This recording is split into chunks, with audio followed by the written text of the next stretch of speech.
Hello everyone, it is Joe here from OmniPoke, the channel that brings you guys everything Pokemon. Today it's time for Gyarados to be profiled. Now, I know this list won't be all that interesting to you, we can only get so creative with Gyarados. The nature of the card itself means that he's pretty much penned into having a huge amount of energy in his deck. But I'm still going to talk about a few stats and some integral things about Pokemon, so I still feel it might be worth a watch, even though you can probably already guess almost all of the 60 cards within this list. So the basic concept of Gyarados is to be trying to get these one-hit KOs. Now, its attack for just one water energy is the focal point here, and it does 30, plus 30 more for each water energy in the top 7 cards of your deck that you reveal. You then shuffle those water energies back into your deck and discard everything that isn't a water energy. That means we can be getting rid of excess Magikarps, Gyarados, our other Pokemon, our other items and supporters, which is always a worry, right? We don't want to be getting rid of those things. We want to have them in the deck so we can attack with them and use them throughout the game. So the way we're going to try and combat this is have early game search for all the Pokemon so that we have enough attackers throughout the game, and then just have so many energy cards in our deck that we will pretty much only be hitting those. That's going to mean our output is very high, and it means the things that we're going to be discarding will not be as detrimental because we'll have so few of them, and the deck is going to function on very few items in the first place. Then we are just representing this non-GX with 150 hit points that could be taking two prize knockouts every single turn. That is the idea here. And yeah, really unique. I've actually not played this much myself. I've seen a few games with this deck, and it's pretty wild. The filter out, when you start getting rid of the excess stuff, like the attack as it goes on will get into an inevitable point of just water energies in your deck, and you'll be hitting 210, 240, 240. That's pretty much how Gyarados tries to function, and it's really fun to see it come off if it gets through its fragile early game. So let's talk about how we're going to do that. First of all, with the Pokemon, we're playing 13. We're playing a 4-4 Gyarados. Obviously, we're going to play the Submerged Magikarp to protect ourselves from the likes of Tapu Koko spreads and the Low and Ninetales spreads, stuff like that. And there is the Gyarados, 150 hit points. That first attack is the one that we're going to be using. I believe it's called Filter Out. Its second attack does 100 for 3 water, and you discard an energy from your opponent's active Pokemon, I think. I mean, we're never really going to go for this because although we do play so many energy in the deck, you could physically like attach your way up to it. It's just not as powerful as Filter Out, and you'd rather be doing Filter Out every single turn to then later down the line literally only have water energies in the deck that are going to be getting these big swings. Then we have 4 Alolan Vulpix. This is your optimal lead because we want to beacon out as many Gyarados pieces as we can so we can have a bunch of attackers ready to go, and so that we don't accidentally filter them out, which hurts our damage output and stops us using them to attack with, and we need those. And finally, just 1 Ditto Prism Star as essentially a 5th Magikarp, because as we say, this is our only attacker. This is all we have in the deck. We're trying to force our opponent to go for as many Gyarados as possible, and having this 5th basic is going to be helpful so we can evolve up into them. Onto the item cards. I told you we're going to have a bunch of energy in this deck, and I'm not lying.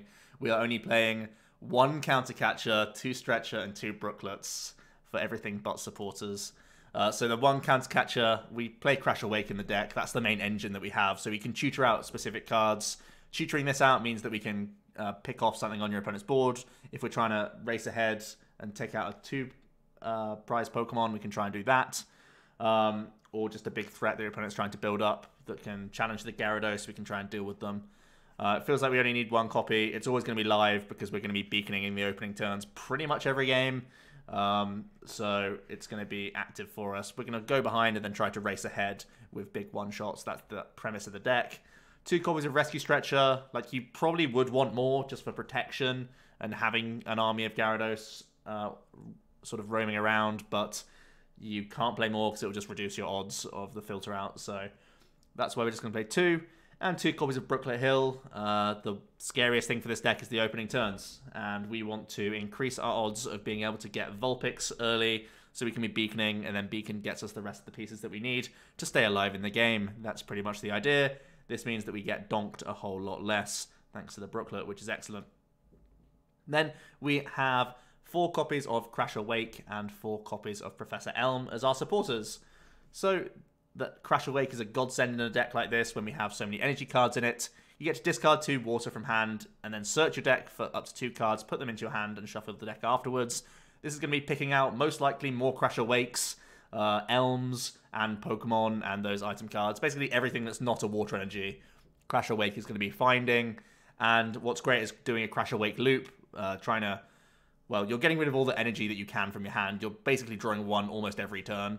Crash Awake into Crash Awake into Crash Awake. So you're only getting a +1, but you're chaining and you're fitting extra wakes, whilst also making sure you can get basically another Gyarados for your following turn. That's how the supporter loop normally works. Elm is fantastic turn 1. Grabs you probably like, depending on if you started a Vulpix or a Magikarp, you'll get like a 2/2 of each. So you can be beaconing for turns 1 and 2, and then have, you know, more Gyarados to start throwing at them. That's pretty much the idea here.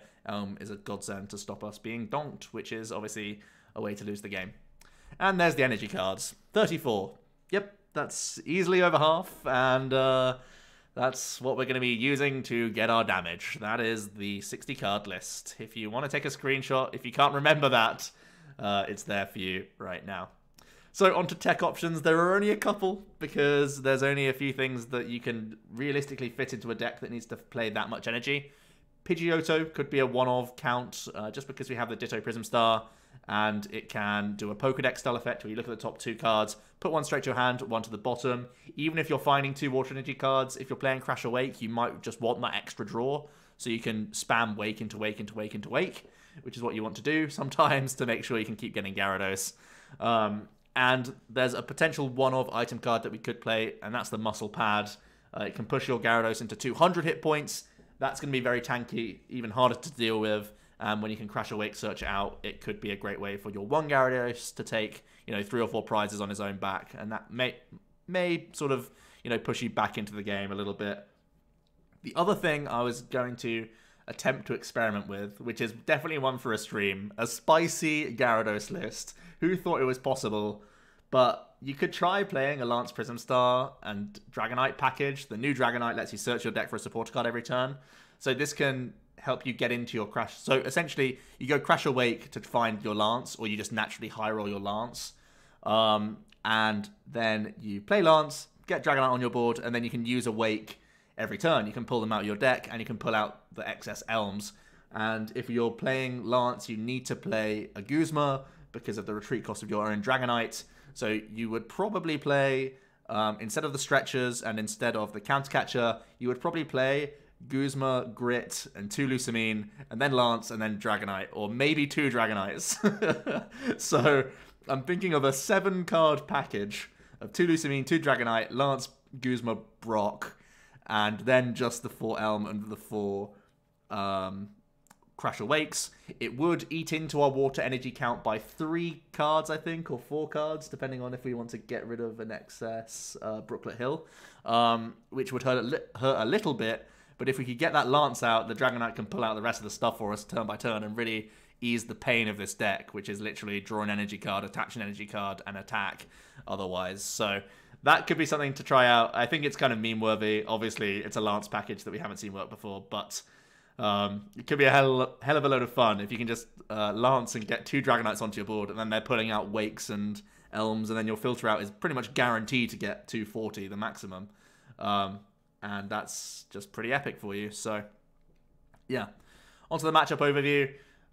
Zoro Desi Tails is going to be horrible. Decidueye just wrecks this deck, and the Zoroark pressure from turn 2 would be disgusting as well. Gramble can probably outrace you, more than likely. Malamar can do the same. And they also play Let Loose. Lost March plays Let Loose. I essentially say that Let Loose is a loss for this deck, because your stats reduce so hideously going from a 7-card hand to a 4-card hand. It's so likely that we'll just draw like 4 water energies and we'll just lose. I imagine that Let Loose will be the way that you beat this deck almost every time, which is pretty disgusting. Passimian Coco, again, they can just Passimian race you. White Kyurem can just race you too early. Meganium Swamp Greninja, they can knock out your Magikarps as they go, whilst also doing their Greninja attacks. Nagaquag, I think, will race you. Zapdos will obviously race you. And Tool Drop will probably race you as well. So the bottom line is, Gyarados wants to face GX decks. Against non-GXs, probably no good. You've got to waste 2 turns or 3 turns beaconing, and then you're swinging, but you're probably too slow, unless the non-GX deck can't hit 150, in which case you might be in luck and you might be able to get around it, but typically most of them are able to reach that. That's why they're in our format. You also don't want to see Let Loose. That's going to be hell for you. Judge as well in Zoroark decks is another lost condition for you, obviously. But I thought I'd talk about a little bit of stats around this deck, because, you know, you see 34 energy and you think, this has to be terrible. No Pokemon deck can function with 34 energy cards. We've all played theme decks. We all know that when they have like 20 energy, the deck absolutely sucks. But with this build, I did a few stats just to have a little breakdown in my own mind to think, man, is this ever in any way even a rogue tier deck that could function? And I jotted down a few things. A 77% chance of having Elm, Crash Awake, or Brooklet in your opening hand. Essentially, that means that you can have, you know, Elm gets you basics, Brooklet gets you basics, Wake also gets you basics. So you're very safe there. You also have 40% chance of physically starting an extra basic, which is excellent, in your hand. And by extra basic, I mean more than one basic. So you're not just going to get, you know, Beacon, then Donk, or you just start Magikarp and get Donked. And you also have 57% chance of starting Alolan Vulpix when you have 9 basics in the deck and 4 of them are Vulpix. You want to lead that Vulpix because, as I mentioned earlier, if you don't lead Vulpix, your first energy attachment has to be to retreat into Vulpix, and then your second energy attachment has to be, you know, either the Vulpix or your bench, and then it's your third energy attachment that is your attack. But if you lead the Vulpix, your first attachment could be, you know, active or bench, and then your second attachment is the other one, and then you can be attacking with Gyarados on turn 2. Not that you always want to with a deck, because a lot of the time, if you have the option to Beacon, you will, because you want to get as many Gyarados on the board as possible before you just say, okay, it's time that we start attacking with this Gyarados, because you want to obviously improve your stats as much as possible. So, and you want to, you know, pull out the Gyarados lines straight out the gate, so you just can attack with a stream of them, rather than filter them out by accident. So that's the idea. A few numbers there. I mean, I don't know if those are encouraging or discouraging numbers for you. It depends sort of how much you'd like to roll the dice. If you think this is worth sleeving up, you know, it's not going to be hard for you. It's going to be a budget deck that you can always have to hand because, you know, everyone's got energy cards and you only need 4 Gyarados. So definitely a hilarious budget deck. If someone's trying to get into the game, don't give them this. But if it's someone you need to enter a tournament for you just to add up numbers so you could have a top cut of 8 rather than a top cut of 4 or something like that, like a league challenge or a cup or something, bring along your Gyarados deck and just give it to a poker parent and let them play and let them just completely tear up the tournament and cause some disruption. Anyway, that is the Gyarados deck. Let me know what you think about it. Is it complete meme garbage? I obviously think it is. The stats there, I hope you did enjoy them. I got them all from a very old Six Prizes website, Math TCG. I'll put a link in the description because I actually use those stats for a lot of my own decks. And looking at stats in Pokemon is always something I love doing, and it can help you with some of your own deck building decisions. So out of this nonsense Gyarados deck, you've at least got something valuable to go home with today, and that's going to be the link to that old Six Prizes article that I still refer to this day. So, thanks so much for watching, guys. Hope you did enjoy, and I'll see you with another deck tomorrow. Cheers.